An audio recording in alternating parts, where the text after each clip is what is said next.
نور الایضاح کتاب کا درس شروع کرنے سے پہلے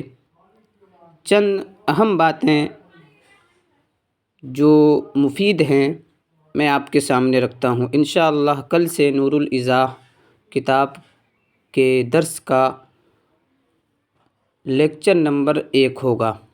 اس سے پہلے چند باتیں ملاحظہ کیجیے۔ لغت میں فقہ کا معنی ہے کسی شے کا جاننا، اور علماء اصول کی اصطلاح میں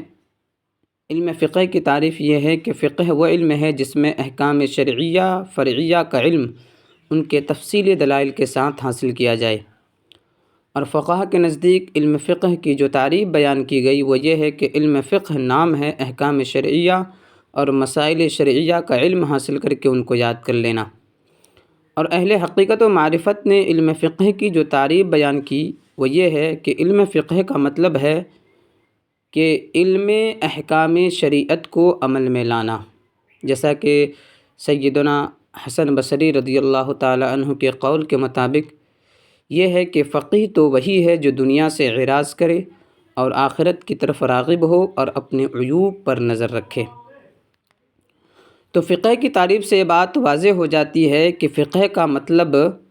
شریعت کے احکام و مسائل سے واقفیت حاصل کرنا ہے اور ان پر عمل کرنا ہے۔ معلوم ہوا کہ در حقیقت فقہ ہر مسلمان کی بنیادی ضرورت ہے۔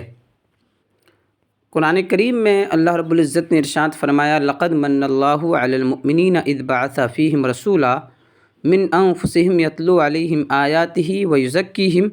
ویعلمہم الکتاب والحکمہ۔ یقیناً اللہ تعالیٰ نے مومنین پر یہ احسان عظیم فرمایا کہ ان میں انہی کے نفوس میں سے ایک عظمت والا رسول مبعوث فرمایا جو ان پر اللہ کی آیات تلاوت کرتا ہے، یعنی احکام الہیہ بیان کرتا ہے اور ان کا تزکیہ نفس فرماتا ہے، اور ان کو کتاب یعنی قرآن پاک اور حکمت و دانائی کی تعلیم دیتا ہے۔ اس آیت کریمہ کا مطلب یہ ہے کہ اللہ تبارک و تعالی نے اپنے خاص فضل و کرم سے مومنین پر یہ انعام فرمایا، احسان فرمایا کہ اپنے احکام اور اپنی کتاب و حکمت کی تعلیم کے لیے اپنا ایک عظمت والا رسول بھیجا تاکہ وہ تمہارے سامنے اللہ تعالیٰ کے احکام بیان فرمائے اور ان پر عمل کرا کے تمہارے نفوس کو پاکیزہ تر بنائے۔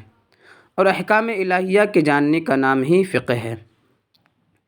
اور پھر دوسری آیت میں اللہ رب العزت نے امت کو یہ حکم دیا وَمَا آتَاكُمُ الرَّسُولُ فَخُذُوهُ وَمَا نَهَاكُمْ عَنْهُ فَانْتَهُوا، کہ جو کچھ تمہیں عظمت والے رسول دیں وہ لے لو، یعنی اس پر عمل کرو، اور جس چیز سے یہ تمہیں روکیں یعنی منع فرمائیں اس سے باز رہو، یعنی اس پر عمل نہ کرو، اس سے رک جاؤ۔ اس آیت سے بھی مراد احکام الہی ہے اور انہی کا دوسرا نام علم فقہ ہے۔ ایک جگہ قرآن کریم میں اللہ تبارک و تعالی نے حضور اکرم صلی اللہ تعالی علیہ وسلم کو خطاب کر کے فرمایا یا ایھا الرسول بلغ ما انزل الیک من ربک وان لم تفعل فما بلغت رسالتہ، مطلب اے رسول صلی اللہ تعالی علیہ وسلم جو کچھ تمہاری طرف نازل کیا گیا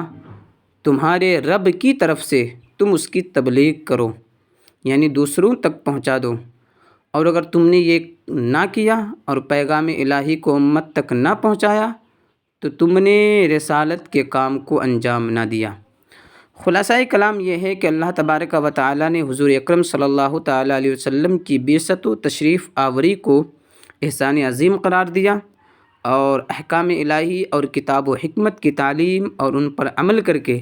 تزکیہ نفس کرنا مقصد رسالت بیان فرمایا،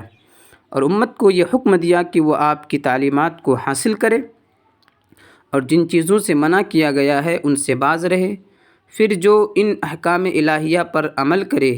آپ کی اتباع اور اللہ تعالیٰ اور اس کے رسول صلی اللہ تعالی علیہ وسلم کے اطاعت و فرما برداری کرے، اس کے لیے پھر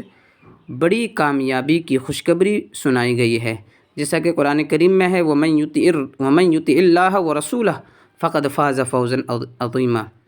اور جو اللہ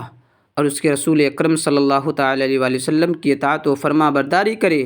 تو اس نے عظیم کامیابی حاصل کی ہے۔ تو معلوم ہوا کہ علم فقہ حاصل کیے بغیر نہ اللہ کی اطاعت کی جا سکتی ہے، نہ رسول اکرم صلی اللہ تعالی علیہ وآلہ وسلم کی فرما برداری۔ اور اتباع کی جا سکتی ہے، نہ حکمت حاصل ہو سکتی ہے، یعنی علم فقہ حاصل کیے بغیر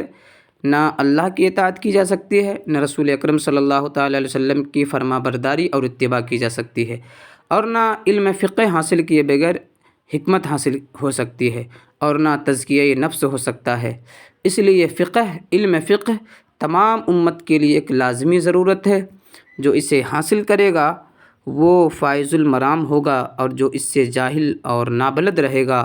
اسے اپنے ایمان کو قائم رکھنا اور اس کی حفاظت کرنا بھی مشکل ہے۔ اس لیے ہر مسلمان کو چاہیے کہ وہ لازمی طور پر فقہ کا علم حاصل کرے،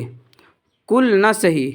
بقدر ضرورت ہی فقہ کا علم حاصل کرے، تاکہ اپنے ایمان کا تحفظ تو کر سکے۔